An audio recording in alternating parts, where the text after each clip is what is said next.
The history of the non-Christian philosophers up until the 18th century went like this. Here is a circle which stands for what the unified and true knowledge of the universe is. Then the next man would say no and cross out the circle. But he then would say, here is the circle. And the next man would say no and cross out that circle. Then he would make his circle. And the next man would cross it out and make his circle.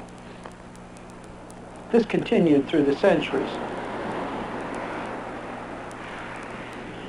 They never found the circle, but they optimistically believed someone would, beginning only from man himself and on the basis of man's reasoning alone.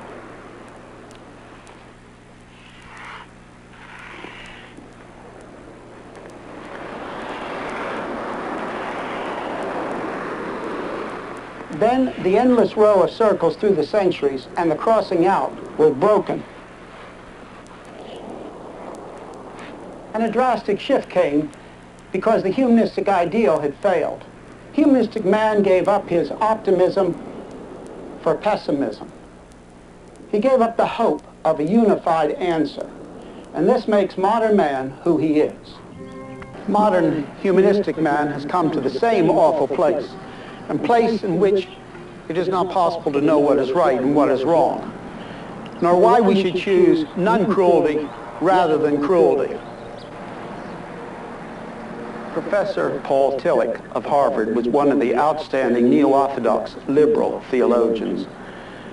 A student who was present told me that when Professor Tillich was lecturing in Santa Barbara just before his death, someone said to him, "Sir, do you pray?" And he said, "No, but I meditate."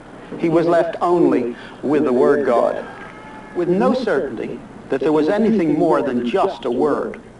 The God is dead theologians, which followed Tillich, concluded logically that if they are only left with the word God, they might as well cross out the word. But for these theologians, even if they do not say God is dead, for them certain things are dead. All content about God is dead, and all assurance of knowledge about a personal God is dead. Because for them, God has not given to people truth about himself in the Bible and in the revelation in Christ. That is, truth about himself which may be expressed in propositions in normal language. All they're left with is religious words without content, but with that emotion that certain religious words still brings with them, and that is all. And here is what comes next. These highly motivational religious words out of our religious past, but separated from the content which the Bible originally gave them, are now used for manipulation. Manipulation in such areas as a changing sexual ethic, but also legal and political manipulation. If God is dead, if content about God is dead, if the knowledge of a personal God who has not been silent but has given us truth is dead, then everything for which God gives an answer and meaning is dead as well. And yet, people, no matter who they say they are, cry out for meaning and values. And this place of tension is where modern man has come upon his humanist base. And this is where he is.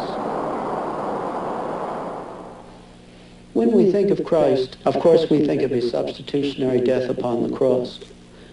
When he who claimed to be God died in a substitutionary way. And as such, his death had infinite value. And as we accept that gift, raising the empty hands of faith and accepting it with no humanistic elements, we have that which is real life, and that is in being in relationship to the infinite personal God who is there, and in being in personal relationship to him. But Christ brings life in another way that often is not as clearly thought about, perhaps, and that is that he connects himself with what the Bible teaches in his teaching. And as such, He is a prophet as well as a Savior. And it's upon the basis of what he taught and the Bible teaches, because he himself wraps these together, that we have life instead of death, in the sense of having some knowledge that is more than man can have from himself, beginning from himself alone. Both of these elements are the place where Christ gives us life.